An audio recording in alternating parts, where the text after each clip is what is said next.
Welcome to Hell of a Picture, a weekly podcast and discussion about what makes a film really a hell of a picture, and if it even is a hell of a picture. I am Andrew Bartlett, and I'm sitting across the internet, as I do every week, from my dear friend, Mr. David Hollingsworth. How are you today, sir? I'm doing very well. I for a moment there, I thought you were going to do Arnie again. It seemed like maybe you were fighting back the urge to do Arnie.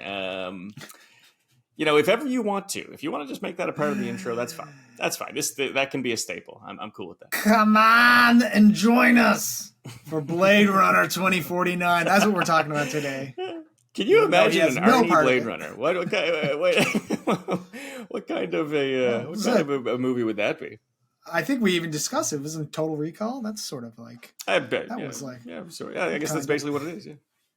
That's basically what it is. Today we're talking about Blade Runner 2049. But before we get into it, just want to remind everybody listening and watching on YouTube to follow us, like and subscribe, and do all that good stuff that gets us boosted and thrown on homepages and gets us more views and more listens. And we appreciate it. We appreciate all the listeners and watchers out there as we try to grow our audience. And we're having a really fun time doing this. I think, speaking for David, like we didn't think we would have this much fun doing it. And we committed to doing, okay, we're going to do 10 and we're going to see how it goes. And man, this is picture 16, I think. And we're in it for the long haul. We're enjoying it. We're having a fun time. We have lots of like big plans for the podcast in the future, but we want to keep growing the audience. Plans, so be sure to schemes. do all that. Keeps talking about getting back to their old friends. The gang, she likes to call the gang. They're cooking something up. very, very, very nice girl. Up. Very smart. Crafty.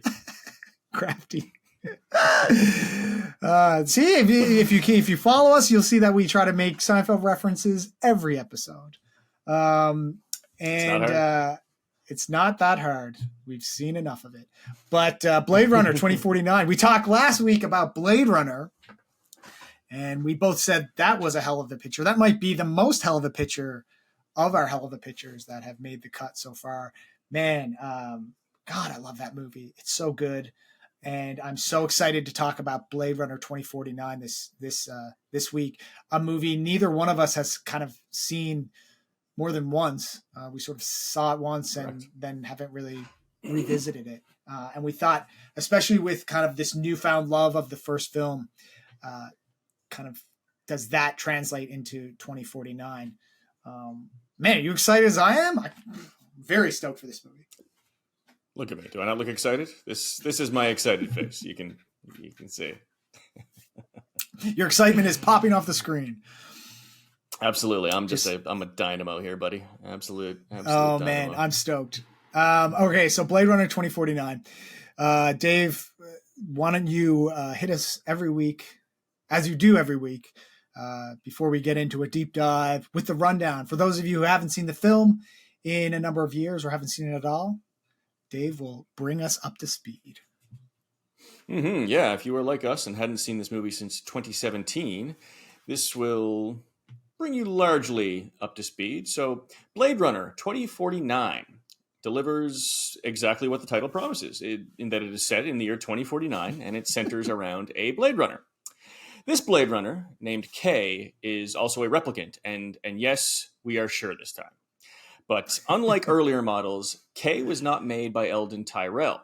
In the last 30 years since the original film, replicants have gone on one too many killing sprees for most people, and the Tyrell Corporation, as a result, has gone bankrupt. But fear not, for another bastion of capitalism with one weird name and one normal name, Leander Wallace, acquired the remnants of the Tyrell enterprise and began producing replicants once again. This time, promising that they would obey. K, as one such obeisant replicant, primarily hunts down old Nexus 8 models with open-ended lifespans, and after retiring one such unit, K discovers a secret which could destabilize society. A replicant has given birth.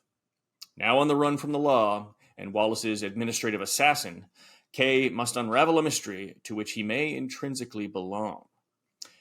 Blade Runner 2049 was released in 2017 and directed by Denis Villeneuve, good old Canadian boy. It stars Ryan Gosling as Kay, not the Canadian boy, Ana de Armas as Joy, Sylvia Hoeks as Love, Robin Wright as Lieutenant Joshi, Jared Leto as Nyander Wallace, and Mackenzie Davis as Mariette, of course, featuring the legendary Harrison Ford as Rick Deckard. And also in an ancillary role, just have to point this out, though, for its sentimental value, our boy, Avon Barksdale himself, Wood Harris of The Wire fame. You got to shout out Wood. Not only is he in The Wire, but he's also in Remember the Titans, one of the underrated and underappreciated sports films of all time, and an important part of our sort of youth on basketball road trips. I think we probably watched Remember the Titans at least once per road trip. Our buddy Chuck saw to that for sure. Absolutely. The film cost somewhere between 150 and 180 million bucks. And it took in about 277, which might sound great, but it's actually not. That's a commercial disappointment. After marketing and promotion, this film would have needed to gross about $400 million to even break even. So, yeah, kind of a letdown on the box office front, but critics were really enamored with the picture.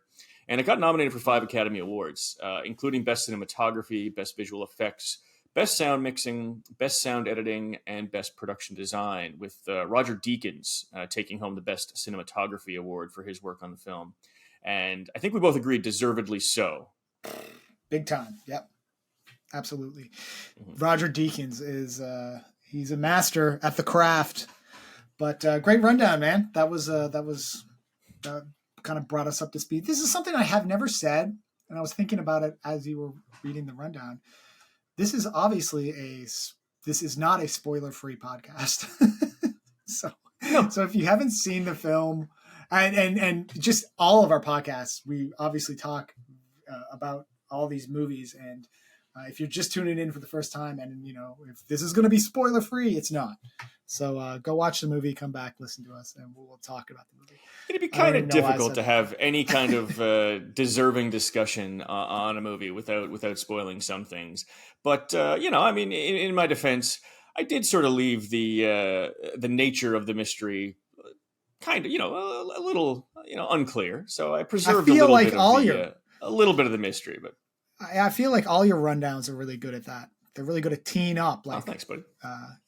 Teeing up what the film is, and will bring you up to speed and help you remember things versus, just straight up spoiling the movie, which I don't think you do. I just want to make it clear that there will be spoilers moving forward. Oh, there's spoilies.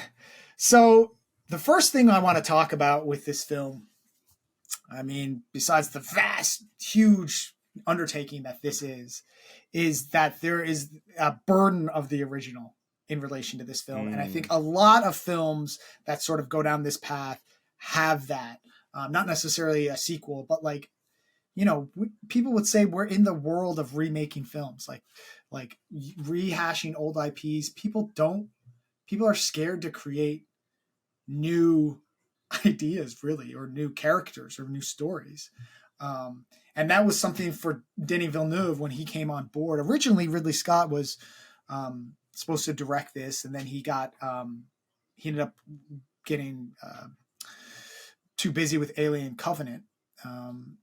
Speaking of redoing old movies or continuing old stories, but he stayed on as executive producer, and then the other producers really loved Denis Villeneuve and wanted him to come on board. But he had such a love and passion for this film. Like he said, it was one of the movies that made him want to make movies. And, to be presented, hey, here's, the original, we want you to pick up with the story 30 years later. You want to make this? It's like, yeah, but also like, oh man, like this is a lot of pressure because the original is such a huge cultural, impactful film that to kind of pick up, from where the last one left off can be a scary and hard thing to do. Well, for sure. And you mentioned that we are in the era of the reboot, of the continuation of existing IP. And in the rundown, we talked about how this movie didn't make money, and I think a lot of the motivation for redoing and continuing with established brands and franchises is because maybe there's a greater chance of return on investment. It's more it's a Yeah. bankable idea and a bankable concept, and I think that's a big part of the motivation. And it is kind of disappointing in some ways because we don't maybe get a lot of the great new ideas that we could otherwise. Maybe the original Blade Runner doesn't get made in this kind of cinema ecosystem that we have today. Probably not. Probably not, and that would Probably be not. No. a real tragedy. Watching this movie again, as we mentioned, is the first time since the first time. I had this kind of paradoxical feeling about it at first. When it Yeah. first came out, when I first saw it, I hadn't seen the original in a long time, and I think the experience sort of suffered because of that. And now Hmm. watching it this time, having discussed the original so recently, I initially thought that maybe it suffered for that too. For the first hour or so, I was pretty sure it did. But this is nearly a 3 hour film, and that's a long runtime. One thing that does, it gives the film an opportunity to change and for our opinions of it to change. By the time this was Hmm. over, I was able to see this movie as its own thing, as well as a legacy. And I was able to understand why and how it was what it was, and I could see how hard it must have been to do that, and what an achievement that what an achievement that was. There's a Sure. fine line you walk when you're making something, as you mentioned, from an older and hallowed piece of intellectual property. We see a lot of reboots, a lot of sequels, whatever of older stuff, and the penchant seems to be to have like an excess of callbacks. You just hammer Right. people over the head with fan service or what the producers believe to be fan service. You bring back this character. Hey, remember this thing? Wasn't it cool when this happened? And what that kind of gives us is like basically just like 100 minutes of reminiscing and nothing actually added to the Mm. story, to the world. And more than any other movie, 2049 has really adroitly dodged this trap. This is a different Yeah. movie from Blade Runner, but it is still identifiably Blade Runner. And it does that, I think, by capturing qualities of the original instead of just including artifacts from it. They do bring back people, like Gaff is back and Deckard's back and Rachel and all of that, but they feel like necessary elements of the story and not frivolous add-ons to appeal to people. Yeah. You know, it's such a hard thing to do, but I think the producers, one of the things they really wanted was they wanted Denis Villeneuve's vision for this film, and they wanted his interpretation of it, and he wanted his story. Um, you know, with that, like you said, it comes in at just under 3 hours, and it drags at points, and but like you said, it gives the film gives a little bit of breathing room. I know Ridley Scott, who was an executive producer, and he helped out a lot with the script.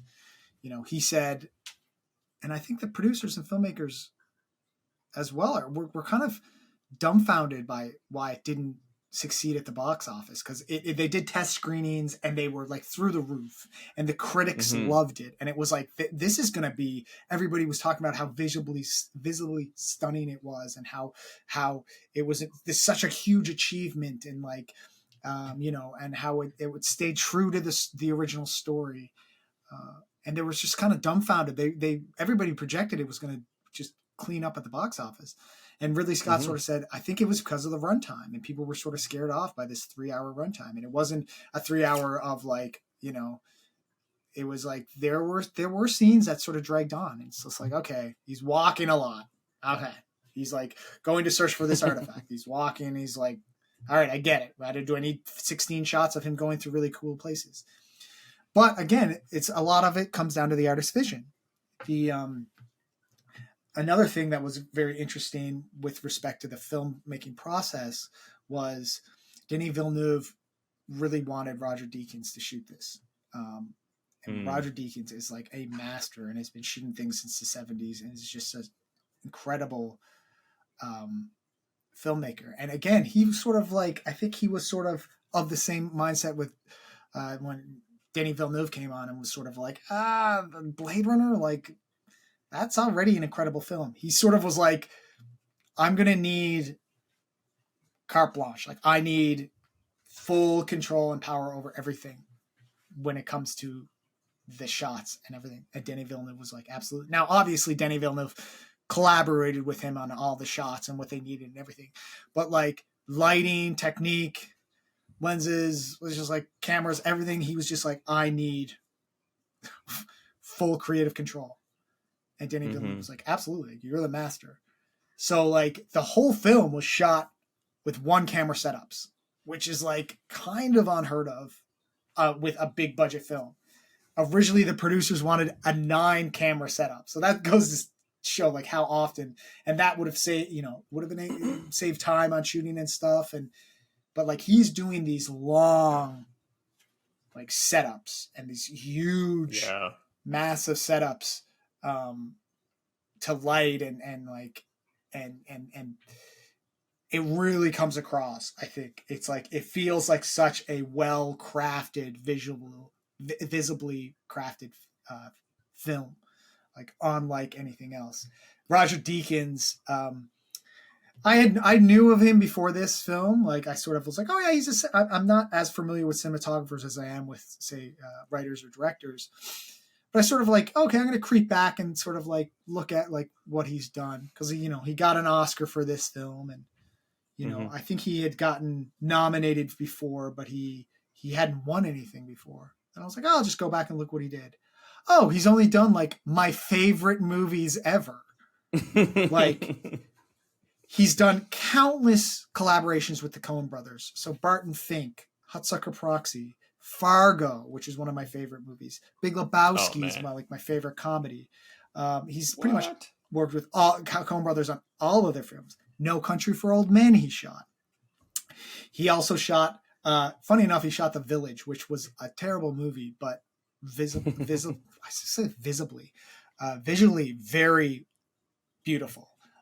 He shot Shawshank Redemption, which is one of my favorite movies. Shot my favorite Bond movie, Skyfall. He shot another thing with Denis Villeneuve, a couple other things. He shot Sicario, which is so cool. Shot Prisoners. And he won another Oscar for 1917, a couple of years after Blade Runner 2049. This guy is a master of cinematography. Wow. He's so good. And like I said, it comes across on the screen. And that was, I would assume, that is something that is so linked to the first, how it's shot, the cinematography of the first film, how amazing it was. And,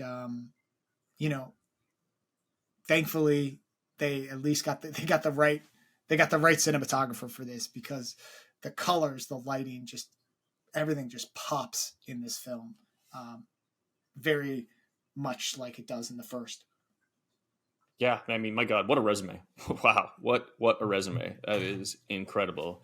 And yeah, you're right. And this sort of goes back to, it's capturing the soul of the original as opposed to just bringing in things from it. You know what I mean? Like it's still able to become its own thing while preserving what ought to be preserved and advancing where appropriate, and what to add and how to advance in a movie like this. It's where other people go wrong, I think. And the advancement in filmmaking technology can sometimes create like a weird anachronistic issue in a movie, like when stuff looks inexplicably better, even though it's supposed to be set in the same time period. I think you sort of see that with like Star Wars and the prequels and stuff like that. But setting it 30 years later gives you some leeway for the development of society and allows for new ideas. And it seems like they got it right in terms of how the world is versus how it was 30 years prior. And again, it's all done very elegantly. The new tech we see, it seems like the logical progression for that world. Yes. In some part, I think because it mirrors our own. The concept of joy does not seem that far off in terms of like the next phase of like Siri or Alexa. I don't think it's that long before people are having relationships like this with a construct. And it must be said, wow, what a perfect choice for the role Ana de Armas was, or Ana de Armas, if I'm pronouncing that correctly. I mean this in the nicest possible way. you could see how like software designers would create her to manipulate people emotionally. She is Buddy. extraordinary. Yeah, she is so good, and man, she's breathtaking. And like Yes. but Sometimes you there's just such a say that diff. word, just something to say, but sometimes you mean it, and you mean it. She's so good, and that's it. It's sort of interesting in relation with her in relation to like Rachel in the first, and how they are so. It's like that technology has advanced. Now Rachel obviously is a replicant and not like a. I guess this is like, Joy is not a replicant, but she's just like I guess a computer program sort of thing. But like, you can see just this advancements. I like how you're talking about like the advancements of technology, but also there's this deterioration of technology, and Hmm. that's something that I think is on display in the film perfectly, because you have to show that these 30 years have passed, but it's in a dystopian world. We talked last week in our discussion on Blade Runner how it was like it's this claustrophobic world that Scott created for the first one, and it's like there's lots of like tight shots, and it's dark and it's wet, and it's like it's just packed. It feels like you're in like Beijing, and like this crowded, overpopulated world. And we sort of Hmm. mentioned that the book originally Dick sort of had it as it was like more sort of post-apocalyptic, and it was more like there wasn't a lot of people around. It was sort of destitute, kind of like bare, and Scott went another direction. It seems that like Villeneuve in this film sort of went that direction of the bareness, because it feels like there's sort of those small scenes where he's in the kind of this like small like Chinatown sort of thing, but like when I think about 2049, I think about this film being like open, wide open, and bare, and like empty and destitute, and like there's Yes. these long shots of just him with this massive, and I mean nothing speaks to that more than the shots of when they go to Vegas. And it's like you think about Vegas today, you think about what Las Vegas Hmm. is associated with today. It's just crowds of people and visitors everywhere, and it's just packed and tight in casinos and whatever. And it's like he goes there and it's like nothing, no one, Yeah. and just him. And it's so cool. I couldn't help but think about the you know 28 Days Later. I don't know if you've ever seen that. Many years I ago, the refuse to zombie. because I'm so easily frightened.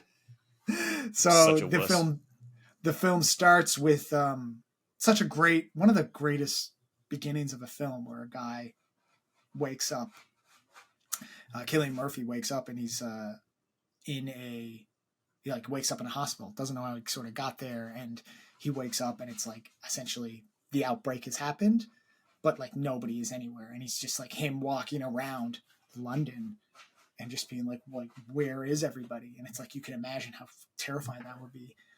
Whereas this, it's like Mm. sort of part of the world. And I also want to touch on this idea of we're talking about the advancement and the deterioration of technology, but there is something like um, physical about it, tactile about it, which I think the first film does so perfectly, and this continues to do.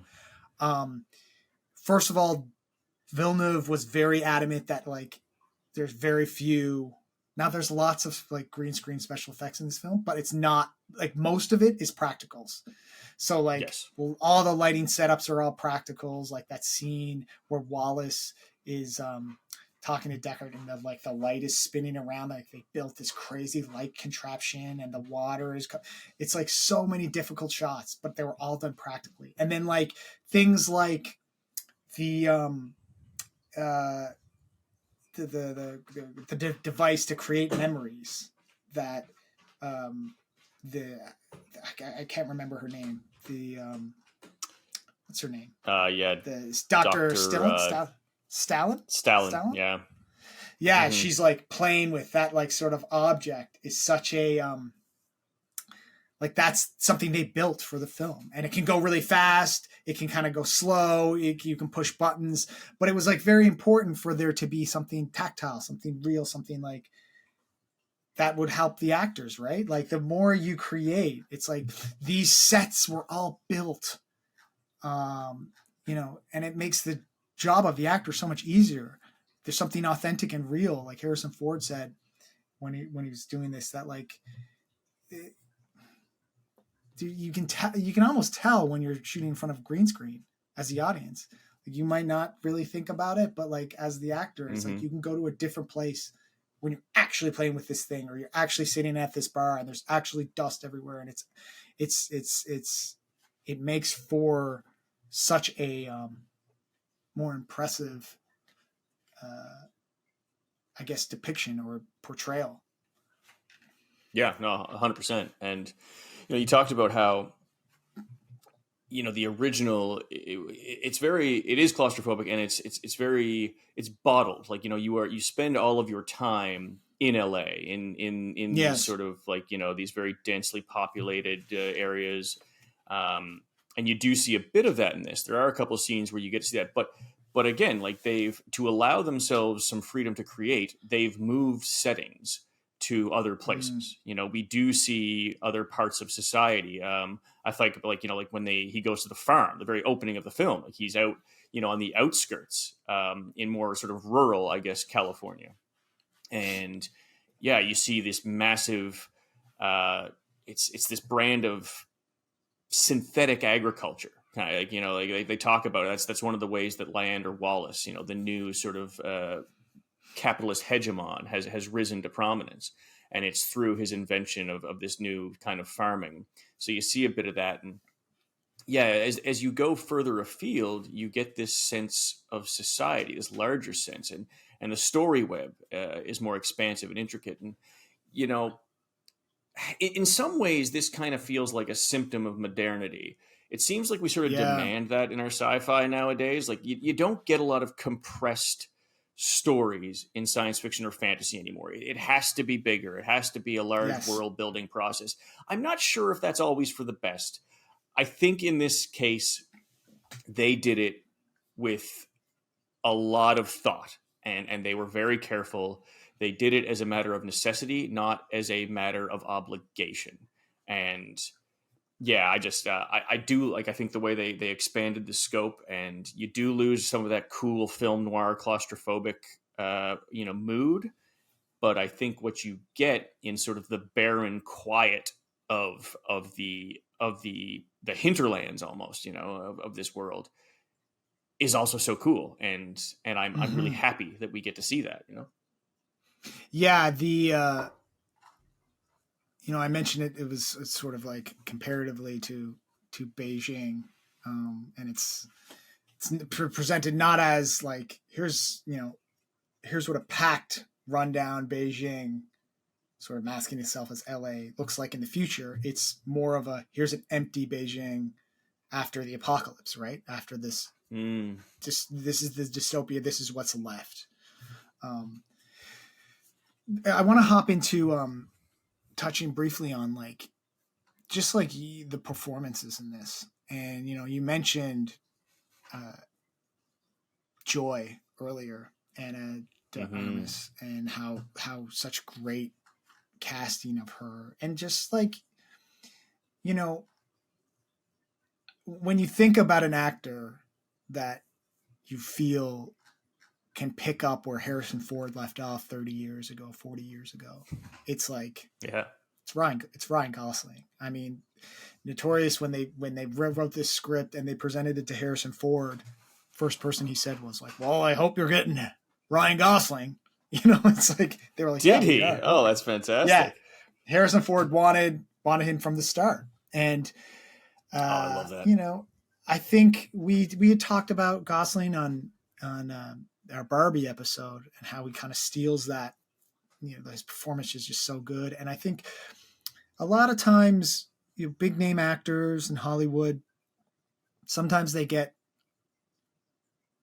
people sort of forget not just like attractive wise, he's a great looking guy. Obviously, he has this great presence about him. But man, he is such a great actor, and this role is.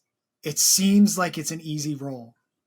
He's a replicant, and so he has to be Mm. sort of stoic. It's the same idea that they wanted to present as Rachel in the first film. They want him to be sort of like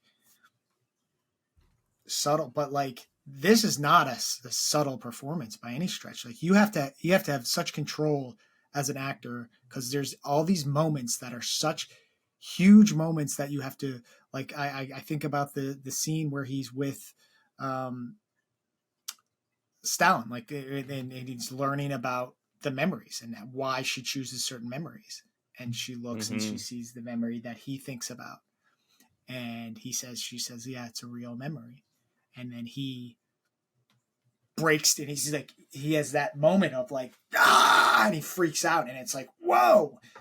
Everything that he's performed up until that point is just like very, like, he's getting the shit kicked out of him by Dave Bautista, getting thrown through walls, and he has no Yeah. reaction. And then it's like, this is breaking him, and it's like, wow. And he's going through the whole film, and he's got blood and like grossness all over him. He's beat to shit the whole movie.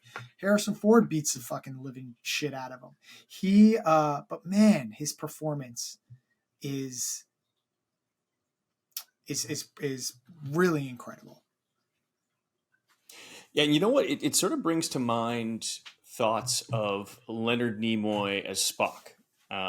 He talks Interesting. about his portrayal of Spock as not a man devoid of emotion, but rather Yes. somebody who is working very hard and consciously to control emotion. And that's what I see here with him. Like, it's always there under the surface.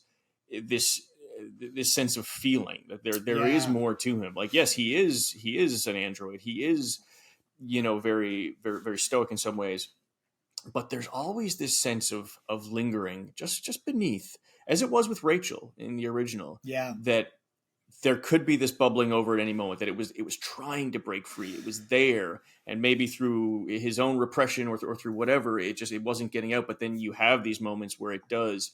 And on it, like, you talk about the fight with Batista, and in a situation like that, like, I mean, I think it's just as impressive as an actor to do that in a repressed kind of way versus letting it all out, and letting it show. I thought, I mean, that was a great scene. Just an Oh awesome man. opening. So silent and so protracted. And you talked about how there are a lot of long shots in this that maybe people might say, you don't really need that, but man, that worked for me. That put me Yeah. in it, and I enjoyed that drawn out, ponderous kind of way of establishing mood. Continuing with performances, I want to though, just and jump in quick, oh, please and please just do. mention something about Batista. Dave Batista said when they approached him about the film, because I think he is an incredible actor. I mean, he obviously comes from a wrestling background, and he they approached him and they were like, would you be interested in playing this role? But it's, he auditioned and they were sort of like, you're too young for it, really. Now he's in his 50s right now, like, and they were sort of like, he was like, I'm either like too old, or like, he's like, I'm never the right age, sort of thing. And then they were like, well, how would you feel about like maybe getting some makeup and like making yourself look older? And he was like, yeah, like, absolutely. It's like getting a chance to be in Blade Runner. He's like, yes. 'Cause he has such a great Mm, look, but he's actually this really amazing actor too. And you sort of don't really equate that a lot with, you know, his his his background in wrestling. But he is really an amazing actor. And you could see how much they aged him. He put on the glasses, because a lot of people, a lot of actors, mm, they're sort of like, I don't want to look older, or like, I don't want to like get aged, or I don't, for him, it was really about this amazing opportunity to be in such an iconic film, but also, have such an interesting character, right? He's not in it for a long mm-hmm. time, but he's got a lot of range in that one scene that he kind of, yeah, he gets in the big fight, but he has, I just love that shot. It turns to him, he's in front of the window, and he puts on the glasses, and it's like, man, this is awesome. This is going down. Even the prop work there, like the glasses that they chose specifically are so perfect for the world. A simple thing, but they just stood out to me so starkly. And yeah, I mean, yeah, like you say, he doesn't, like, certainly there's going to be a prejudice there because of his background, but you are 100% correct. He is a phenomenal actor and really great in this role.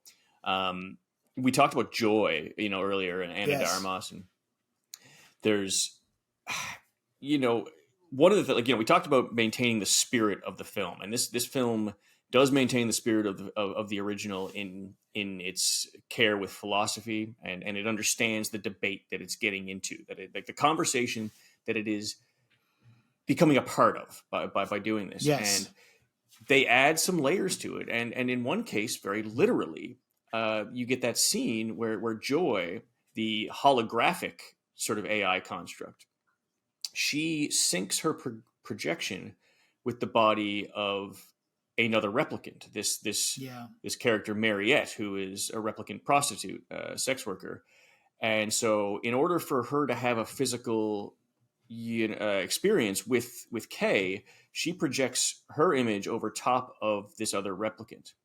And man, that scene, just the idea is so innovative, and the execution of it is so well done, and not to mention just loaded with thoughts that continue this conversation on what is real and who's to say.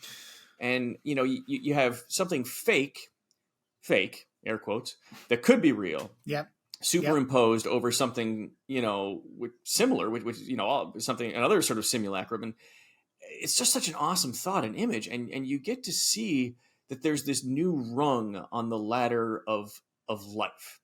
Joy calls Mariette real. She refers to her as real in the physical sense, even though she's still dismissive of her after she's after the sex act is over. Right. She's kind of callous in the way she sort of throws her out afterwards.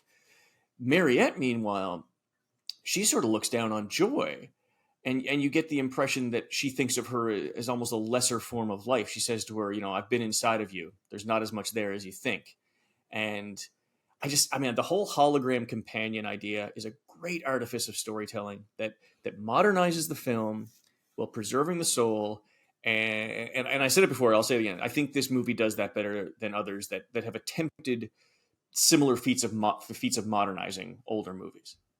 And I think also it's just the idea that, like, it just speaks to what's happening in our society today, right? Like, this idea of human connection is sort of gone, and it's leaving and people are addicted to their phones and addicted to, like, human interactions through this device versus actual physical interactions. And it's just such a strong device to be projected in the film, but then also just like such a strong reflection as to where we're going. And it's almost like this forewarning of, like, this is what could happen. Like, you could, like, literally just stop having human interactions or real interactions with people, because we just living in a world where your best friend can be an AI robot, right? Like, that's like, okay, I don't need to be in a podcast and talk to you. I can just talk to an AI robot that looks, and we can have a great podcast. Maybe I'll do that, Dave. You're saying I'm very fungible. I'm totally replaceable. Obviously, very, very replaceable. But if we're going down that path, it's true, and we're going to go down the path where it's just like it's AI me and it's AI you, and they're having an AI conversation about this movie. It's like, you make enough, but that's a depressing conversation outside of this. But the film, the Mariette and Joy characters are. One thing this film does with the characters, I think, too, is, like you said, there's this throwback to the original. I think Mariette has these similar qualities to Pris from the original, right? Yes. They both sort of, she kind of like looks like her younger sister. She looks like she could be related to her, sort of thing. Definitely. Like you said, they have this throwback. They have Gaff in this one where he's sort of like this older guy, and he's and they bring back Rachel, and like upon this viewing, I'm watching it and I'm just like, man, because like that technology was sort of coming about, um, and they did it in, I guess they did it in Irishman, but that they just like sort of de-age people in Irishman, de-age Mm-hmm. like De Niro, and people look younger. There's it is sort of like creating the Sean Young, the actor that played Rachel, but like when she comes on, it's like you're trying to look for flaws, right? You're like I was watching it, trying to be like, man, I'm trying to see like where you can tell that it's like CGI or something. I'm like, man, I can't. It's so precise and it's so well done, and it's so vital to the story. I think that, but man, that like, yeah, again, this the casting and the throwbacks to the original just make this film sort of that much more impactful.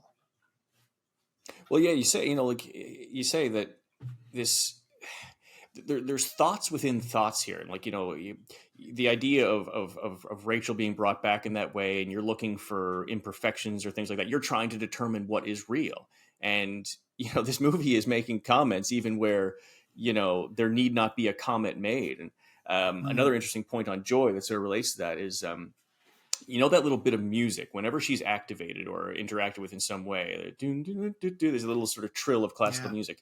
That's a snippet from Peter and the Wolf by Sergei Prokofiev, and both Prokofiev and that piece are interesting choices for a few reasons. So Prokofiev himself, he would have grown up in Tsarist Russia, seen the fall of the Tsars there afterwards, after World War I with the rise of Bolshevism, and then he would have seen Stalinism. So the man knows something about social upheaval, which makes him a salient choice for the movie in that way.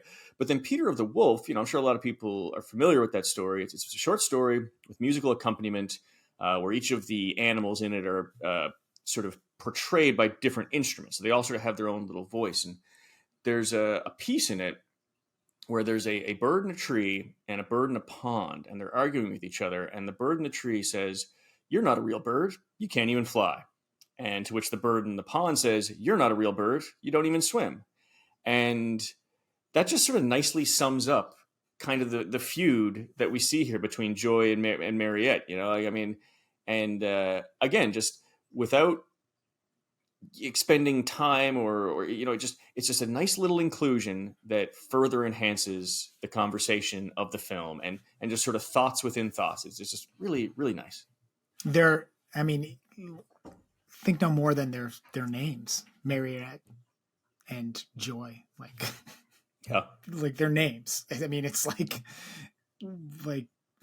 look no further. I want to get into the scene where we talk about where they kind of we mentioned it earlier, the Stalin, the memory designer, which is obviously such a key element to this. Spoiler alert. Yes. First of all, the film's device of, I think Villeneuve is just the master of this, of kind of like, we're going along, we're with Kay throughout this, Kay or Joe, throughout this journey. And we're discovering it as we go with him. We're detectives. We're detecting this. We're trying to figure out who this, and then the first initial thought obviously is, well, he's the child. He's Harrison Ford and Rachel's child. Like, this is very clear to us as the viewer. And then all this evidence sort of pointing to that as we go. And we're like, oh, and as the audience, as the viewer, you're watching this, you're thinking about how smart you are. And this is what I think it goes with you're like, oh, obviously I'm like, but then when it's kind of revealed that he isn't, because it still maintains that little bit of like, well, he could be a replicant. And again, like throwback to the original, like, is the main character a replicant? Is he and it's like, starts it off right away. It's like, no, he's a replicant. We know that he's a replicant. He's a skinner. He's not a human being. So we already know that answer off the hop, but then still we're playing with it the whole film, trying to figure out if we're smart enough to figure out, well, he's not. He's the actual human replicant hybrid. He is this, like, essentially Christ figure. We talk a lot about Christ figures. But yeah, the designer, and it's so elegantly put in that, or elegantly displayed in that scene, when she looks and she realizes that she is looking at her own memory. Because when you first read it, you're like, oh, she's crying because she realizes that this guy, she feels so bad for this guy. She has such empathy. And they're like, no, realizes that it's her memory that, um, I love the line she says, where she says, and I tried to do this. And again, this is such a brilliant filmmaking, where it's like, think about a memory. He's like, how do you come up with the memories? And she's like, well, memories aren't like events that you remember. They're like how you feel. Memories are about feeling. And that's where the best memories are. So then obviously I start going to like my memories, and I'm thinking about, okay, like think about like the most impactful memories: when my kids were born, when my mother died, when my father died, like when I like fell in love for the first time. These big impactful moments in your life, and you think about them, you think about a feeling, right? And it's like, that is so brilliant, because it just gets the audience to then think about moments in our own life that you're like, oh, they're right. It is about a feeling. It's not about just like remembering like, oh, I went to and this happened. Yeah, and man, like I love that we get to see this part of the world, the memory, the Yes. designer, technology, and the creator, themselves, and that device that he comes up with, so So clever, cool. so well executed. And so we get this again. It's an expansion of the world that is still in the spirit of the original, and Yeah. we build upon the questions we've been asking by introducing someone who imagines memories, someone who, because of her medical situation, has not experienced a lot of life. Much of her knowledge of life is based on simulation or secondhand information, just like that of a replicant. Yeah. And so, what's the difference between an implanted memory or an imagined one, or one you've heard about or seen on TV? And it kind of ties back to some of our discussion on the unicorn. It's this shared memory created through culture and myth. It's not real, but it's affected our lives in ways that can be greater than actual experiences. And it also kind of asks us, is a person without experiences as real as a person with them? Can Yeah. you be alive without exposure to life? Do a lot of us have half lives, or none at all, because of our insular kind of way of living? And I found that a really striking idea when it was first introduced, and just another really sharp comment on us, and why are we so sure that we're real at all? Her whole life is artificial. Her reality is limited to that sphere that she lives in. And Yeah. if our world isn't real, like like in her case, how can we be so sure we are? And yeah, just like a tremendous scene, really moving, and also so effective in terms of conveying idea. Man, just so good. Yeah. And the idea of the even with the Deckard character, and like what happened, the sacrifice that he had to make. It's like he had to make the ultimate sacrifice by essentially just like never meeting his child, and talking about the sacrifice, and the it's very, it's pretty incredible. The well, we're coming up on almost an hour here now, and I think we should talk a little bit about the idea of I mean, God, or just the divinity in the film. And this is something that's brought up in Blade Runner and the original. It's something that, is very prominent in the Matrix, which we talked about a couple weeks ago. Um, and this idea of like the godlike figure, which is prominent in the film, and it's and even the idea of souls and stuff, and like you don't Mm, like that idea that Robin Wright says to him to Kay. It's like I can't remember the line. It's something along the lines of like, yeah, but like you don't have a soul or whatever, right? yeah, And like you said, yeah, like that's right. what does that mean? Like what is having a soul? It's like you need a creator. Like they have a creator. Wallace is their creator, really.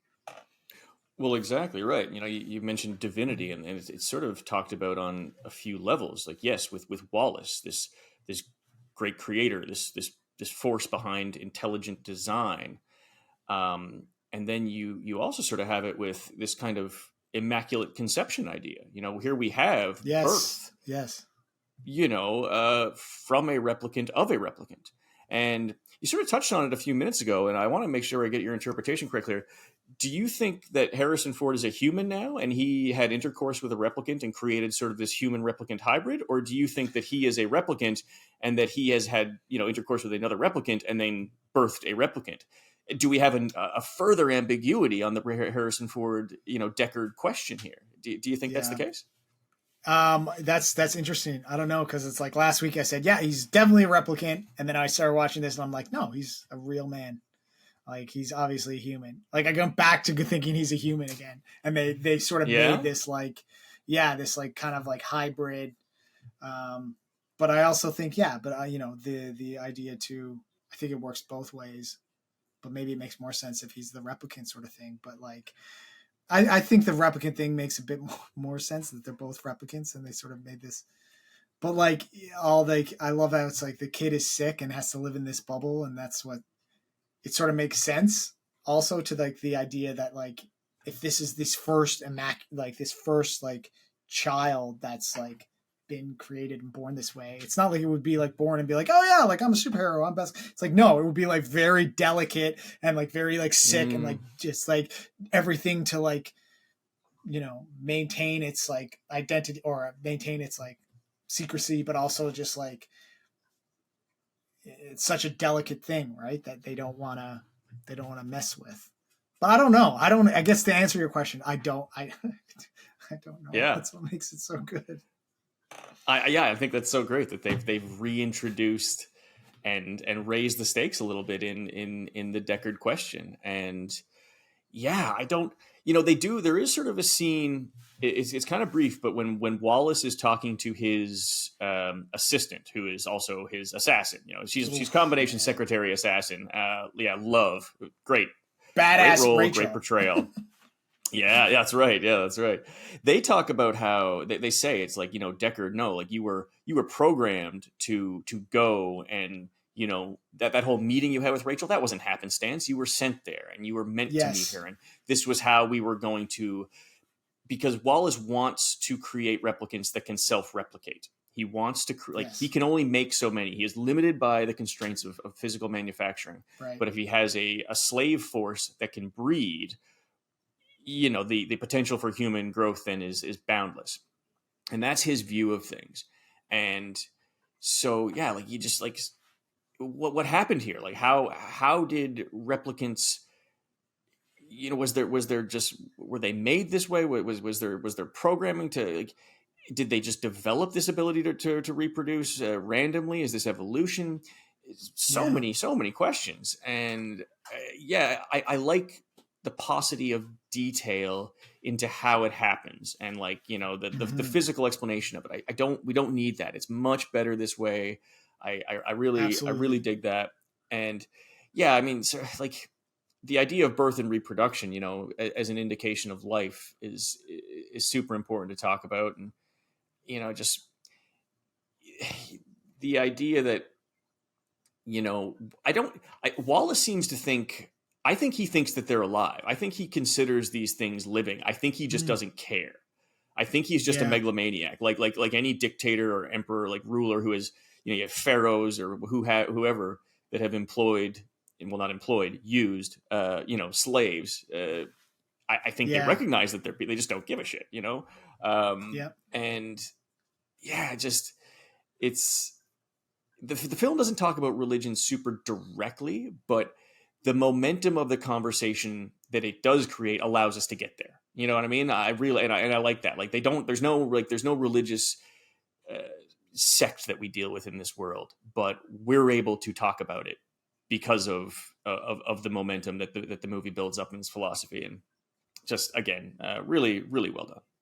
I love how you touched on how you think he just doesn't care. He's a megalomaniac. I think that's evident in the scene that the reconnection he has with Deckard and reconnection, or the discussion he has with Deckard, and when they bring Rachel out, and the recreation of Rachel, and it's like I love that moment with Deckard because he looks at her and he says she has green eyes, and again Right? eyes. We Yeah. talked about the eyes in the last episode, and I think everything else though is right. Like I think it's like and he shoots her in the head and kills her, and it's like you could see the reaction that in Deckard in that moment. He's like, oh fuck. Like it's like that thing where it was like, when you're being held hot in a movie, they're being held hot. He's like, you essentially say what you think they want to hear, or what you will get. Yeah. It's like, yeah. But like in his head, he's like, oh fuck. There's like everything about her. It's like, that's Rachel. She's here. She's in the way, but she doesn't have green eyes, so just like let her go or whatever. And then it's like boom, headshot, death. We haven't perfected I think too it what he's saying there with that eye comment is like, you may have made her again, but you didn't make her again. You know what I mean? This is not Yes, her. that's a good point. You were Yeah. just because you were able to replicate her doesn't mean that you captured who she was. This is not the woman I fell in love with. This is not the mother of my child. And he points that out in that way by saying like, yeah, her eyes were green. Like, you didn't do it. Sorry, pal. Like, you might think you're God, but this is not my wife, or this is not my partner, or whatever their relationship was. So before we get into the discussion or the quick, if this is a hell of a picture, I'm going to throw this out to you. What do you think another sequel to Blade Runner would look like? I know they had sort of early discussions of like, this is what, they're going to make a third one, but this one, again, it didn't do great considering what was put into it at the box office. It's like similar to the first. I know that there was, and they're on the Blu-ray of the 2049 Blu-ray. There's these sort of like short films, and there's 3 short films that take place between the original Blade Runner and this film. And one is called follows Wallace as he presents a new Nexus 9 replicant to lawmakers. That one's called 2036 Nexus Dawn. Yeah, in an attempt to have a prohibition on replicants lifted. There's one called 2048 Nowhere to Run. And that follows Sapper Morton as he protects a mother and daughter from thugs. Outing himself as a replicant in the process. And then Blade Runner Blackout 2022, which is an anime film wherein a rogue replicant named Iggy carries out an operation to detonate a nuclear warhead over Los Angeles, triggering a pulse that erases the Tyrell Corporation database and registered replicants. So these are all sort of like additional shorts films, but like, other kind of Blade Runner universe. So yeah, I'm curious as to what you'd like to see in this world if we ever continue down this. I know they're doing it, and they're doing a TV series 2099. There's talk about prequels and talks about so I for me, I can just, it's like I asked you the question because I just really want to tell you what I think they should do. Just like, David, what do you think about this? Oh, I'll tell you what I think. I'd like to see, and we mentioned this last week, the original script, one of the original versions of the original Blade Runner script had Roy starting out on the planet where they're all slaves and they're sort of all doing like slave work. I'd love to like go to that planet. I'd love to see like what, and they were sort of on their way I feel like they were on their way to, or like a slave camp with Deckard in this movie, where they're in there and before they like have that crash and they have that fight in the ocean. I think sort of end the film. Mm-hmm. I sort Yeah. of like. I like that idea of it's like she's like, you don't know what pain is, and they're essentially going to take him and torture him at this slave labor camp. I think. And Yeah. I'd To like to try to see, extract the information of where his daughter is. Yeah. yeah, and I'd like to sort of see what those kind of places look like. We don't ever really see that in either film, do we? No, we don't. It's always a tough question. How much further do you want to go in a story? How much Yeah, more can you do? And I think you can definitely reach a point of diminishing returns. I've certainly felt right. that way with Star Wars. Yeah, I think I would honestly be okay if this was it. I would be fine if this was it. I would also if they were to make a TV show, yeah, I would check it out for sure. I think the idea of doing some animated features is really cool. I think that's a nice way to expand things like this. Um, yeah, I would totally watch some anime, especially since there's obvious influence of Blade Runner on anime of its era. Like we talked about Ghost in the right. Shell, we talked about Akira, and just how linked the aesthetic of this movie is with the cityscapes of Asia.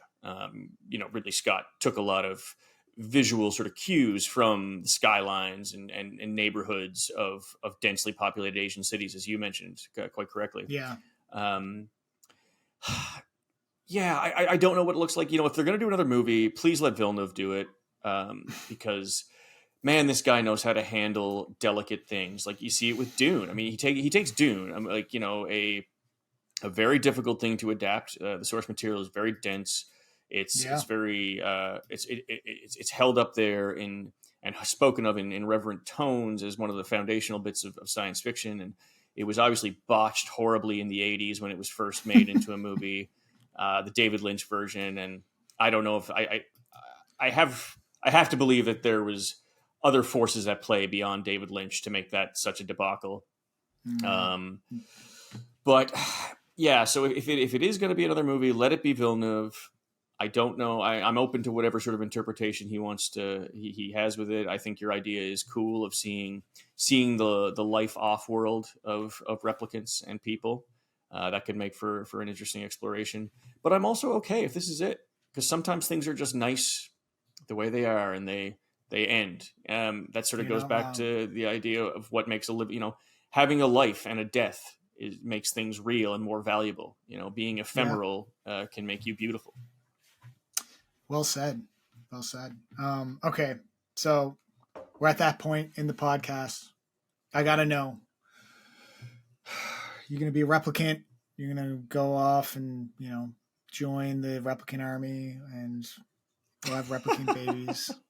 I don't know. I'm trying to make some sort of analogy here. Yeah, but as we always say, are you gonna turn your key? Are you gonna launch? Is this a hell of a picture for you? Blade Runner 2049. Well, first of all, I love your, your every week you've got a new metaphor for how am I going to, make this a hell of a picture or not. And, bravo once again. This is a tough one. Going Yeah. into it, I was pretty sure it was probably not going to be. Yeah. After watching, this becomes a lot more complicated, a choice. Because Yeah. man, is this ever well done. And you've got to think about, when you consider this, we talked about it right off the hop, the burden of the original, the Yeah. the position that puts you in, and boy, your margin for error is so fine. And to pull this off the Oh way they God. did, man, if this movie exists in a vacuum, imagine this movie without the original. And you could just do this. This movie could just be sort of like, you could do that. Man, Yeah. like, incredible. Like, it would be a hell of a picture in a walk. And I don't want to punish it for the original, but it's also inextricable from it. You cannot have one without the other. You can't discuss them in a vacuum. It just doesn't exist that way. Right. I think I'm going to say yes. I'm going to surprise myself a bit and say yes. I really liked this, and 3 hours, I was ready to watch it again. And you Wow. talk about some things like, could it be shorter? Yes, I think it could. I think you can lose the part about the whole replicant uprising, 15, 20 minutes or Mm. so dedicated to that, and you don't hurt the picture, but you do make it more commercially viable. And I think that improves the box office, like Ridley Scott said. But for me, I didn't mind a moment of this. I liked how long it was. I think it is. I think it is. So for me, I had the exact same feeling going in with as you did. I sort of like gained this new affinity for the original and just was like, I love that, man. That might be, like I said last week, this might be the Blade Runner might be the most hell of a picture we've done so far. Um, Yeah. as in, like, maybe down the line we'll do hell of a what's like this hierarchy in the hell of a pictures, like the tiers, like this is, I Right. think this is top tier hell of a pitch. Mm-hmm. Blade Runner is. So yeah, like it has a lot of weight on this on 2049, and but yeah, upon watching it, and it's like maybe like different from you, I think like obviously this new affinity that I had for the first one made me love this one even more. And I think without a doubt, it's a hell of a picture for me. And I'm glad we revisited it because it was one that I kind of was like, yeah, I should watch it again. I should watch it. Denis Villeneuve, and you know, especially with Dune Part Two having just came out this year, and that all the success that kind of brought. I was, but man, oh man, what a what a film. And it's Yeah. I'm just it's just like I'm just sort of like I'm upset at myself for not jumping on it when it first came out and sort of like appreciating it back then. But that's why we have Blu-rays and have physical copies, and we can watch it over and over and just like have a new passion for it. So amazing. Blade Runner, both Blade Runner and Blade Runner 2049, hell of a picture. I love it.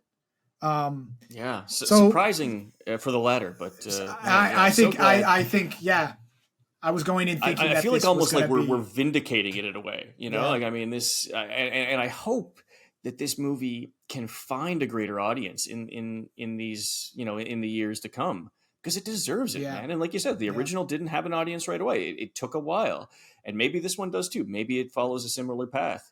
Um, yeah, and I'm so surprised that I did not have a stronger response to it the first time I saw it, because I remember sort of just being like, yeah, okay, and yeah. then no great desire to go back to. I don't know what the hell I was thinking. Like, I mean, what?